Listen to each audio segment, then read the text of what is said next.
Ibu bapak, saudara-saudariku yang dikasihi oleh Tuhan, Shalom.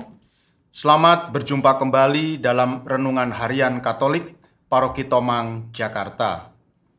Hari ini hari Kamis, tanggal 27 Juni tahun 2024. Tema renungan kita hari ini adalah iman bertumbuh dengan menjalankan kehendak Allah. Ibu bapak, saudara-saudariku yang dikasihi oleh Tuhan, satu kali ada seorang ibu yang datang kepada saya untuk curhat ya, untuk berbincang-bincang mengenai kehidupannya. Ibu ini bercerita bahwa dia sungguh disusahkan oleh penyakitnya. Jadi ibu ini menurut pengakuannya dia memiliki bermacam-macam penyakit ya, yang membuat tubuhnya menjadi tidak nyaman. Dan dia pun sering keluar masuk rumah sakit karena penyakit-penyakitnya itu. Maka dia pun bertanya kepada saya, "Romo, mengapa penyakit-penyakit yang ada di dalam tubuh saya ini kok tidak bisa hilang, tidak bisa sembuh? Padahal saya rajin berdoa, saya sering berdoa, memohon kepada Tuhan supaya penyakit-penyakit saya ini bisa disembuhkan. Rasanya sudah tidak ada lagi novena yang belum saya doakan. Semua novena sudah saya doakan supaya penyakit saya sembuh. Tetapi mengapa kok penyakit saya ini tidak sembuh-sembuh juga? Tetap bertahan di dalam tubuh saya." Maka saya pun bertanya kepada ibu ini, kalau memang semua doa sudah didoakan dan ibu belum bisa sembuh juga dari penyakit ibu, maka mungkin ada di dalam hati ibu, ya mungkin saat ini ibu itu menaruh dendam kepada seseorang, ya mungkin ya. Nah, kalau memang demikian, saran saya ampunilah orang yang menyakiti hati ibu. Karena dendam itu juga bisa menimbulkan sakit, ya, bisa menimbulkan penyakit bagi tubuh kita. Apakah ibu menyimpan dendam terhadap seseorang, kemudian ibu ini pun terperanjat dan tampak sangat kaget. Lalu dia pun bertanya kepada saya, "Loh, Romo kok tahu kalau saya ini menyimpan dendam yang sangat besar kepada seseorang?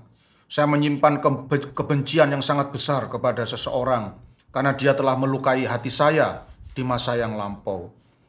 Tapi Romo, mohon maaf kalau saya harus mengampuni dia, maka rasanya itu sangat sulit sekali Romo.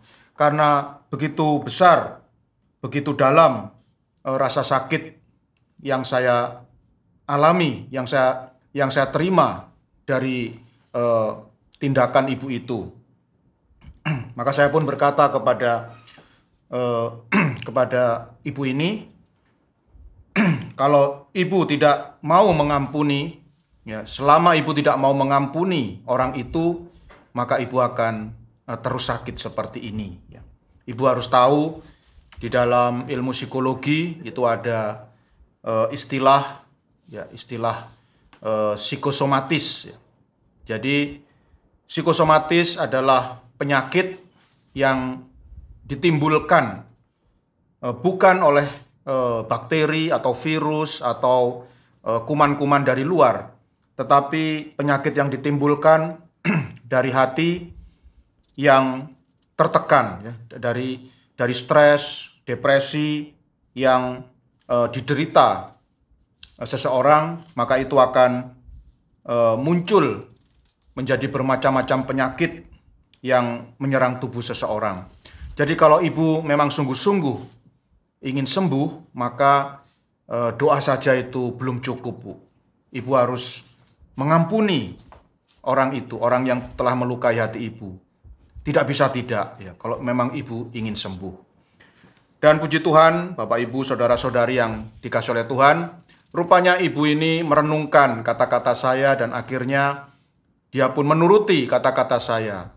Ketika dalam kunjungan berikutnya, ibu ini datang ke pastoran dengan penampilan yang lebih segar, yang lebih sehat, yang lebih ceria, dan dia bersharing kepada saya. Terima kasih Romo.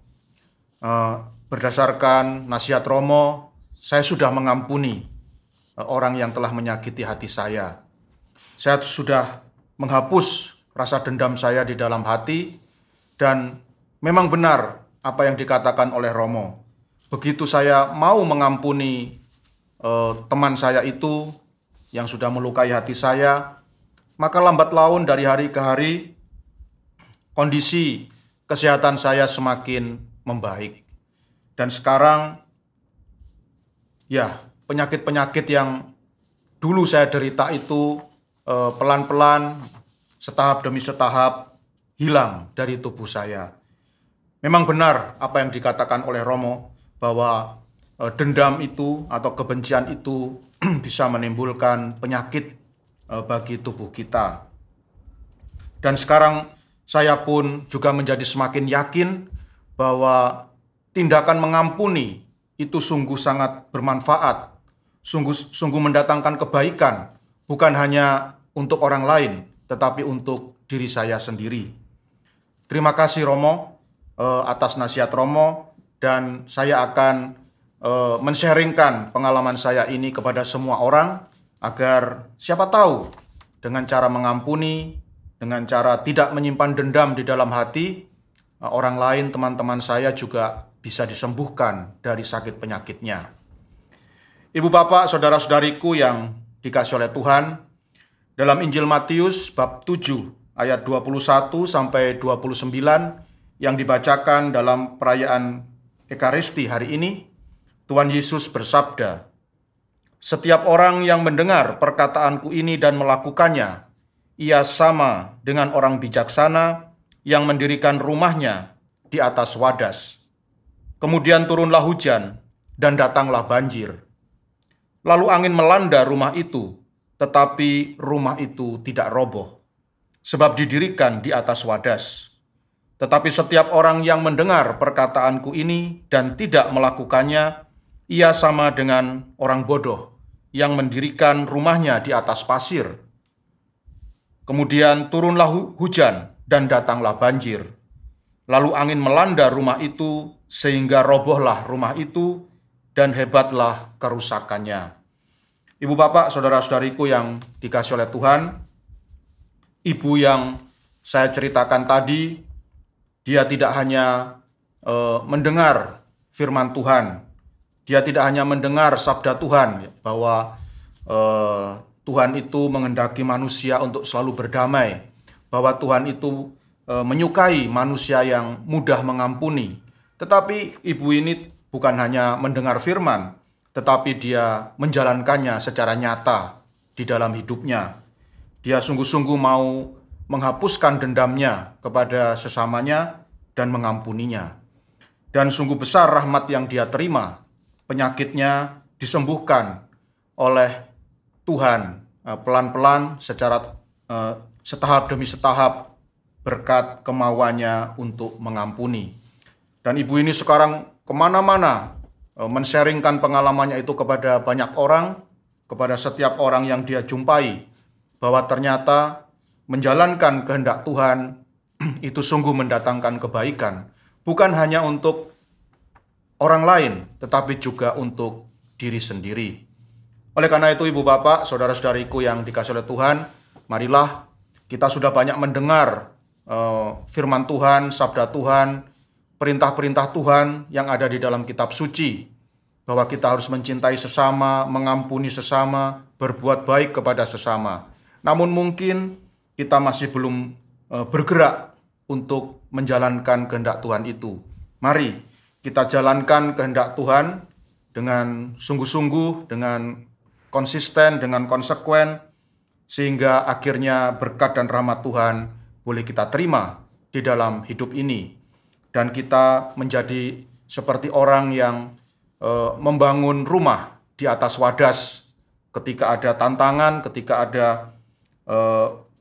godaan, maka kita tidak akan goyah. Karena kita seperti rumah yang dibangun di atas batu karang, di atas wadas.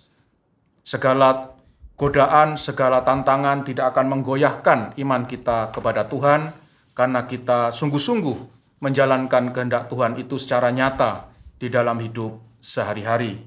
Semoga dengan menjalankan kehendak Tuhan, iman kita senantiasa diperkuat dan rahmat Tuhan senantiasa mengalir di dalam hidup kita.